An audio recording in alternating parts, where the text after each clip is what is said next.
लोकसभा चुनाव 2024 से पहले पशुपति कुमार पारस की एलजेपी में एक बड़ी टूट होती दिखाई दे रही है। दरअसल सांसद वीणा देवी के बाद अब पारस गुट के एक और सांसद महबूब अली कैसर भी चिराग पासवान से मिलने पहुंचे। बताया जा रहा है कि केंद्रीय मंत्री पशुपति कुमार पारस लगातार हाजीपुर सीट पर अपनी ताल ठोकने में लगे हैं।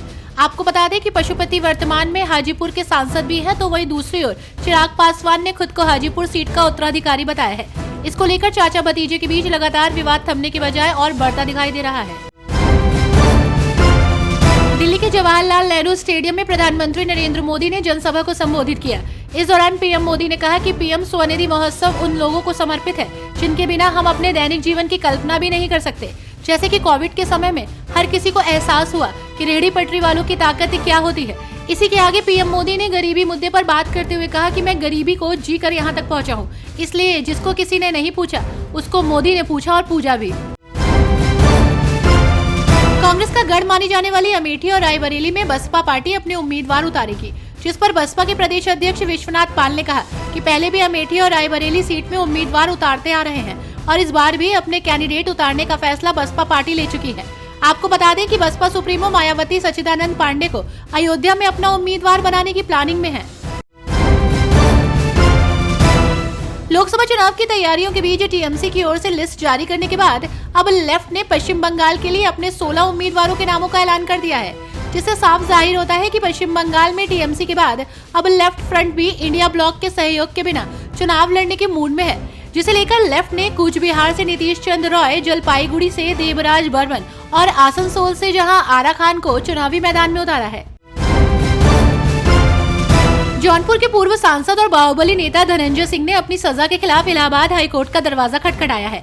आपको बता दें कि धनंजय ने अपनी सजा के खिलाफ हाईकोर्ट में याचिका दाखिल की है। दाखिल की गई इस याचिका में उनकी मांग है कि एमपी-एमएलए कोर्ट द्वारा उन्हें दी गई 7 साल की सजा को रद्द किया जाए और उन्हें जमानत पर रिहा किया जाए। हालांकि धनंजय के वकील ने अर्जेंसी के आधार पर सुनवाई की अपील की है। सीएए कानून लोगों को नागरिकता देने वाला एक ऐतिहासिक कानून है, न कि नागरिकता छीनने वाला कानून। हजरत बाबा ताजुद्दीन ट्रस्ट के अध्यक्ष प्यारे खान ने इस मामले पर कहा है कि राजनीति दल फालतू में इस कानून के तहत मुस्लिमों को घसीटकर अपनी रोटियां सेक रहा है। हालांकि ये सिर्फ और सिर्फ नागरिकता देने वाला कानून है। लोकसभा चुनाव के काउंटडाउन में बस चंद ही दिन बचे हैं। ऐसे में सभी राजनीतिक पार्टियां अपने हर एक दांव पर फूंक फूंक कर कदम रखने की कोशिश में जुटी हैं। इसी बीच बांदा चित्रकूट संसदीय सीट के समीकरण को समझते हुए सपा के अखिलेश यादव अपने दांव पर एक बार फिर से विचार करने में लगे हैं। तो वहीं सूत्रों के अनुसार ब्राह्मणों की नाराजगी को देखते हुए सपा प्रमुख ने प्रत्याशी बदलने का अपना मन बनाया है। दक्षिण भारत के 5 राज्यों तेलंगाना, केरल, तमिलनाडु, पौंडीचेरी और कर्नाटक में लोकसभा चुनाव की लड़ाई 2024 में बेहद दिलचस्प होने वाली है। दक्षिण में क्षेत्रीय पार्टियां अपना आधार कायम रखने के लिए प्रतिबद्ध हैं, तो वहीं दोनों प्रमुख राष्ट्रीय दल बीजेपी और कांग्रेस के बीच दक्षिण का बाजीगर बनने की होड़ है। खास बात तो ये है कि कांग्रेस ने दक्षिण के 5 राज्यों में मिशन 50 का अपना लक्ष्य भी तय कर लिया है। वन नेशन वन इलेक्शन को लेकर पूर्व राष्ट्रपति रामनाथ कोविंद की अध्यक्षता में हाई लेवल कमेटी ने अपनी रिपोर्ट राष्ट्रपति द्रौपदी मुर्मू को सौंप दी है। एक और जहां सुप्रीम कोर्ट के सभी 4 पूर्व मुख्य न्यायाधीश से परामर्श करने वाले पैनल ने लिखित प्रतिक्रियाएं दी, जिसमें से सभी एक साथ चुनाव कराने के पक्ष में दिखे, जबकि 15 पार्टियों ने इसका विरोध किया और 15 पार्टियों ने इसका जवाब नहीं दिया। लोकसभा चुनाव की तैयारियों के बीच एनडीए सीट शेयरिंग को लेकर जोर शोर से चर्चा चल रही है।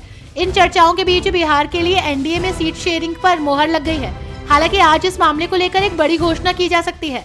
आपको बता दें कि विधान परिषद के द्विवार्षिक चुनाव में चुने जाने के बाद अपना प्रमाण पत्र लेकर लौटने के सिलसिले के बीच मुख्यमंत्री नीतीश कुमार ने कहा है कि इस पर काम चल रहा है, जिस पर जल्दी सब कुछ तय किया जाएगा।